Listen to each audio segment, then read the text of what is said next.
The late summer sun cast a golden shimmer across Lake Windermere. On the sloping lawns of Harrington House, a marquee stood proud, its white fabric fluttering in the gentle breeze. Guests in pastel dresses and smart jackets sipped sparkling drinks, their laughter drifting through the evening air. Tonight was meant to be perfect, for Clara Harrington was celebrating her 17th birthday. Eleanor Harrington, her mother, moved with careful grace among the guests, offering smiles that seemed more rehearsed than natural. Clara noticed it but said nothing. She was accustomed to her mother's polished composure. Her father, Henry, raised his glass in a toast, his voice carrying over the chatter. To Clara. May her future be as bright as the waters of Windermere. Applause followed, though Clara felt a strange chill when she glanced at the lake.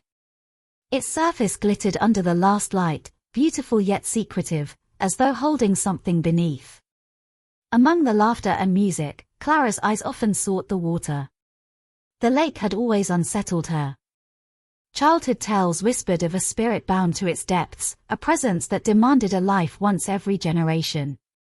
She had dismissed it as superstition, until tonight. Her best friend, Anna, tugged at her arm. You look as if you are waiting for someone to rise from the water, she teased, though her smile did not quite reach her eyes. Clara forced a laugh, but the feeling of unease only grew stronger.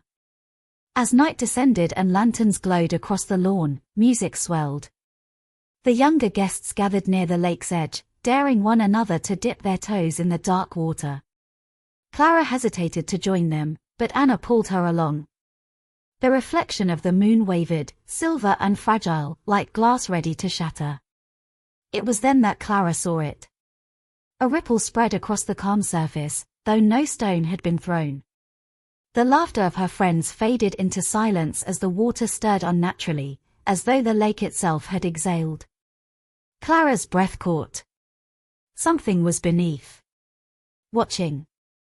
The laughter returned quickly as the young guests dared one another to edge further along the wooden pier. Someone pushed a boy playfully, and he tumbled into the water with a splash. For a moment, everyone cheered, until he climbed out, dripping and grinning. Clara tried to shake off the unease that still clung to her like a shadow. Midnight approached. The music from the marquee softened, replaced by hushed conversations and the rustle of dresses across the lawn. A few of the older guests departed, their carriages vanishing down the long gravel drive. Clara stood near the lanterns with Anna, watching the glow shimmer across the lake. It was then they realized someone was missing.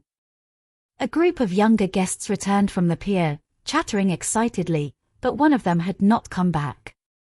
Matthew, a boy of 16 who had been teasing the others all evening, was nowhere to be seen.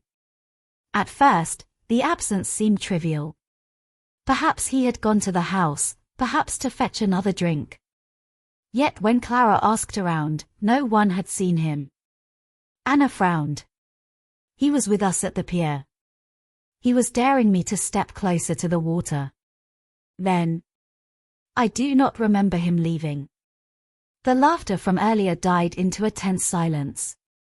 Eleanor noticed the sudden unease and approached. What is wrong? She asked, her voice sharp, almost too sharp for a hostess. When Clara explained, her mother's eyes flicked nervously towards the lake. A search began. Lanterns were carried to the pier, their golden light trembling over the black surface. The water lapped gently against the wood, calm, almost mocking. Then Henry Harrington spotted something. At the very edge of the pier, snagged on a nail, hung a torn piece of fabric. It was pale, soaked, and unmistakably from the jacket Matthew had worn that evening. The guests gasped. Anna clutched Clara's hand tightly. And in the hush that followed, the lake seemed to whisper against the shore, as though breathing in their fear. The search stretched along the shoreline, lanterns bobbing like faint stars reflected in the dark water. Clara walked with Anna, her heart beating hard, every rustle of reeds sounding like a cry. Yet there was no sign of Matthew. Only the torn fabric remained, a grim reminder. Back at Harrington House, the guests gathered in uneasy clusters. The music had long since ceased.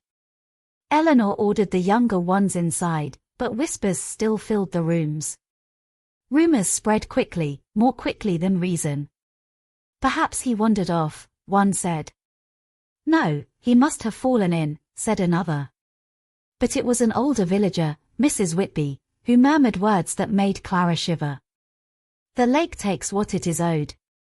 My grandmother told me, every generation, one will vanish. That is the price. Her voice was hushed, yet the effect was immediate. A hush spread across the parlor, broken only by the crackle of the fire. Clara glanced at her mother, expecting her to dismiss it with sharp certainty. But Eleanor remained silent, her face pale. Later, when most of the guests had been sent home, Clara confronted her father. What did Mrs. Whitby mean? What price? Henry avoided her eyes. Old tales, nothing more. You must not let them take root in your mind. But Clara had seen the way his hand trembled when he set down his glass. She knew he was hiding something. That night, unable to sleep, Clara wandered the halls until she found the library. The tall windows looked directly over the lake. In the moonlight, the water gleamed silver, still and watchful.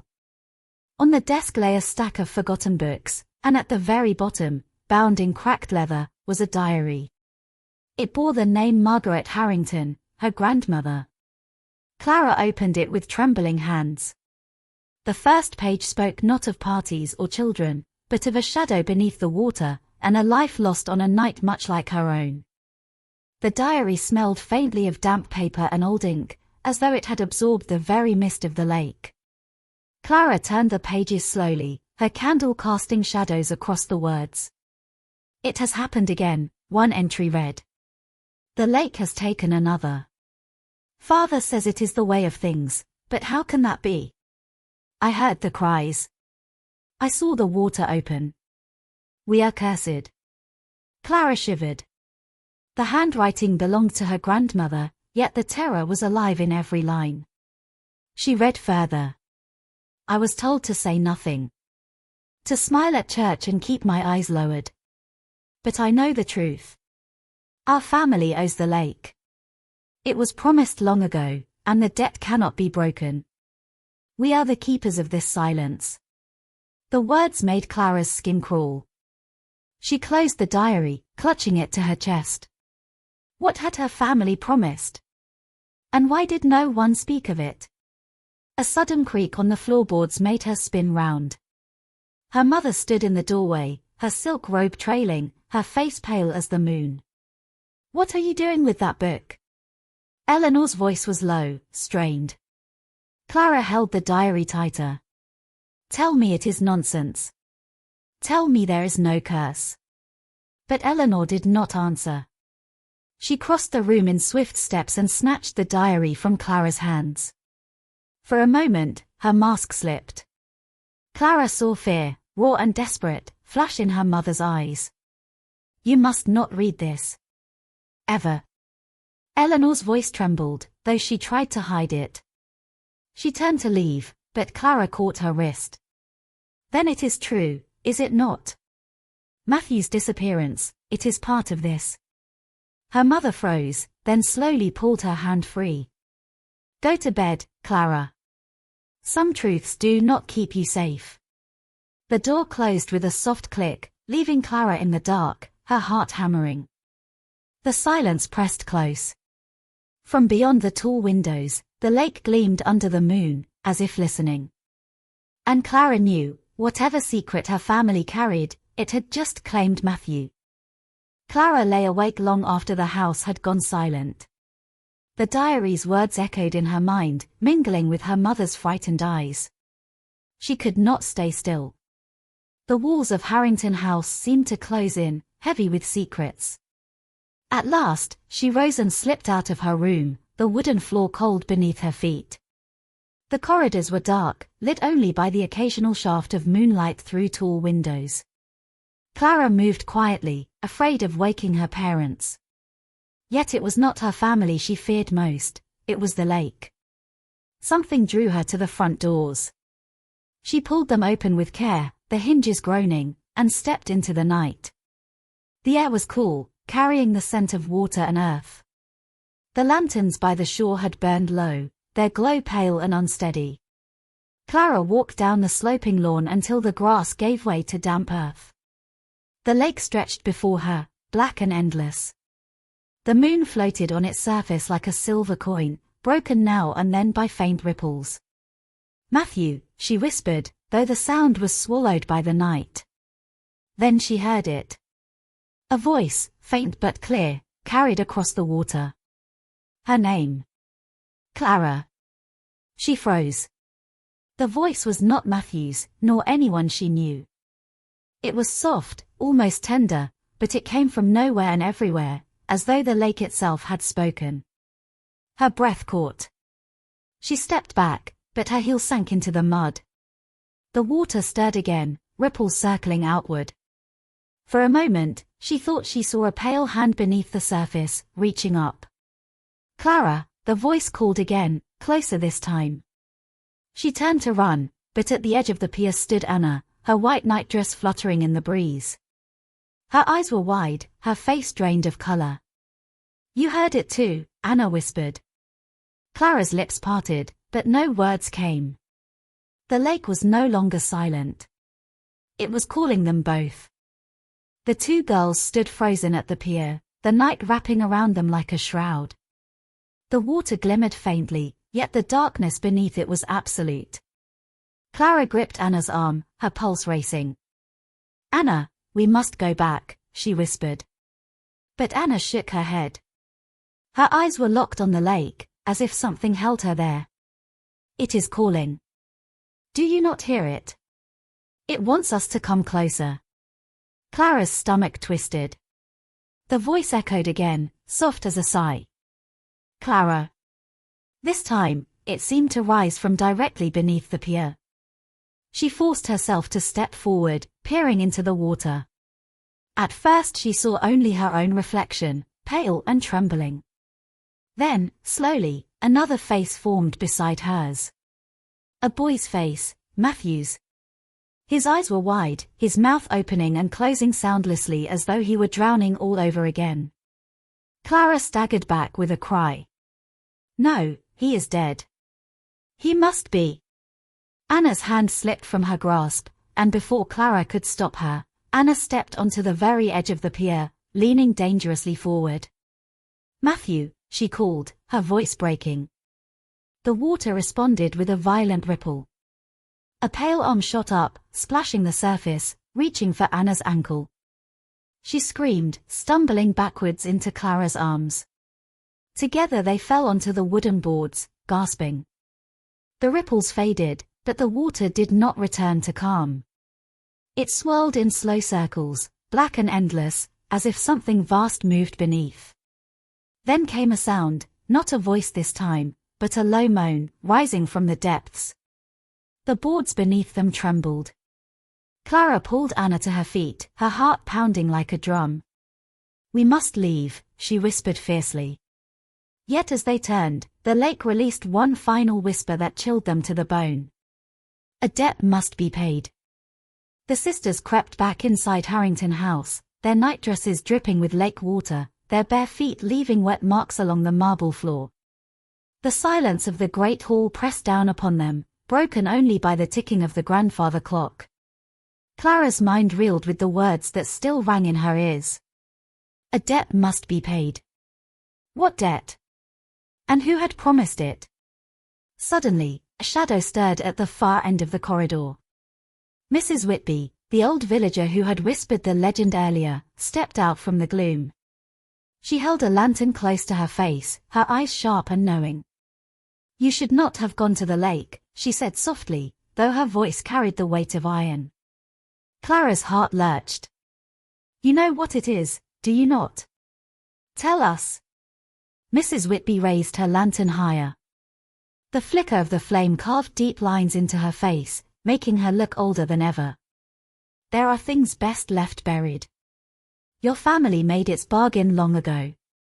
Break it, and the lake will not only take one, it will take many." Anna whimpered, clutching Clara's arm.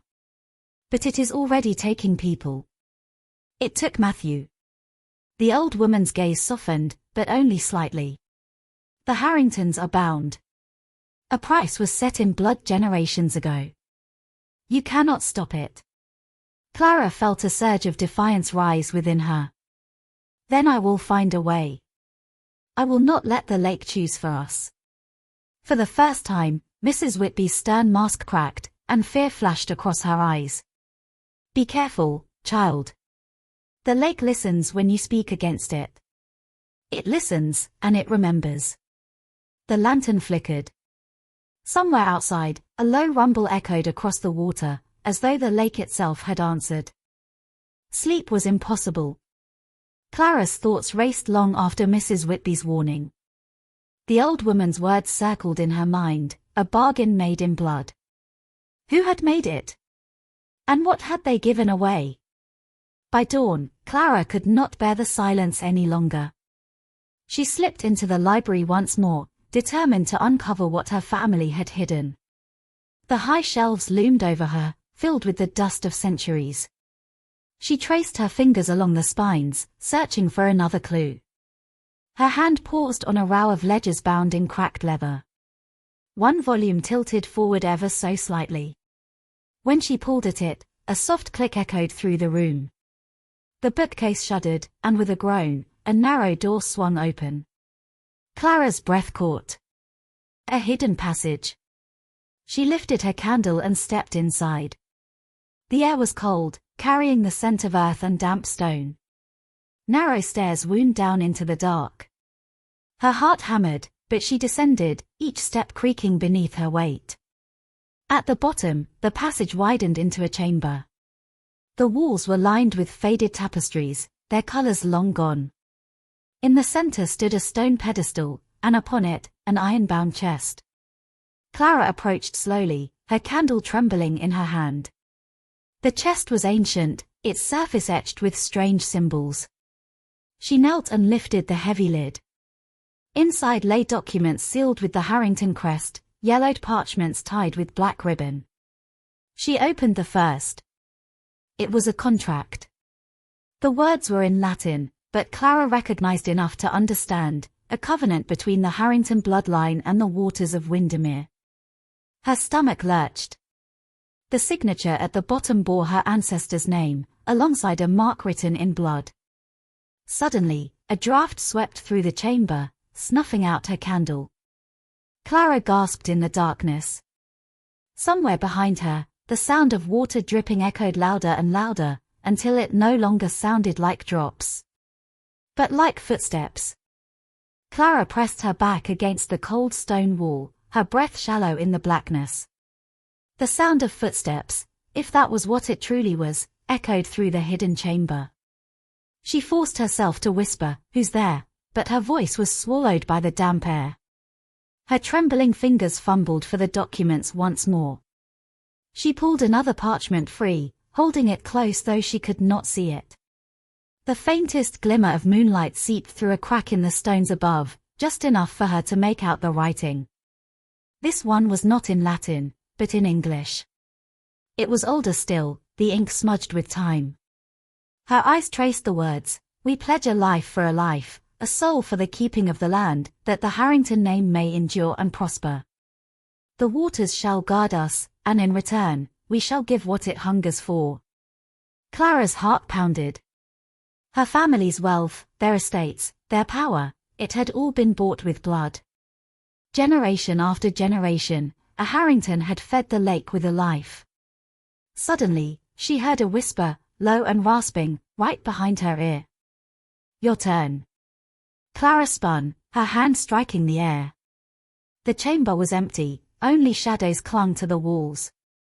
Yet the dripping sound had returned, steady and rhythmic, as though someone unseen walked in circles around her. She bolted for the stairs, clutching the parchment to her chest. Her feet pounded the stone steps, her lungs burning. At last, she burst into the library, slamming the hidden door shut behind her. Anna was there, waiting, her eyes wide with worry. "Clara, where have you been?" Clara pressed the parchment into her sister's hands. Read it, she gasped. It explains everything. The Harringtons made a pact. And if it is true? Her words faltered as the grandfather clock in the hall struck midnight, its chimes heavy and cold. With each strike, the sound of water seemed to rise, as if the lake itself was drawing nearer to the house. The final chime of the grandfather clock faded, but in its place came another sound, the surge of water. Clara and Anna froze as dampness spread across the library floor. Dark streaks seeped between the cracks of the stone, as though the lake itself had broken through. Anna clutched Clara's hand. It is coming for us. Clara raised her chin. No. It will not take us. Not again. The parchment trembled in her grasp. She read aloud the ancient vow, her voice quivering, a life for a life, a soul for the keeping of the land. The words carried power still, and the air thickened, pressing against her chest. Then, from the shadows of the library doorway, a figure emerged. His cassock was dark and his face stern, though his eyes glistened with tears. It was their father. You should not have found it, he said hoarsely. This burden was mine to bear. Each generation chooses one. This time, his voice cracked. It was meant to be me. Clara's heart clenched. Then why Matthew? He fell to his knees. The lake demanded youth. I bargained. I thought by giving it your brother, it would spare you both. I was wrong. The debt is never satisfied. Water surged higher, pooling around their ankles. From its ripples rose whispers, countless voices murmuring as one, choose. The debt remains. One must go. Clara gripped Anna's hand tighter. The answer burned within her chest. For centuries, the Harringtons had surrendered. But she would not. No more, she cried. Her voice rang through the hall. This pact ends tonight. She tore the parchment in two. The air screamed. The waters reared like a living thing, slamming against the shelves, toppling books in torrents. The sisters clung to each other as the house groaned. Then, as suddenly as it rose, the flood collapsed, vanishing into the stones as though it had never been. Silence fell. The library lay drenched, but the whispers were gone. Clara looked at Anna, breathless. It is over. But in her heart, a shadow of doubt remained. For deep beneath Lake Windermere, in the silence of the dark water, something ancient stirred, waiting, remembering. The debt had not been forgotten.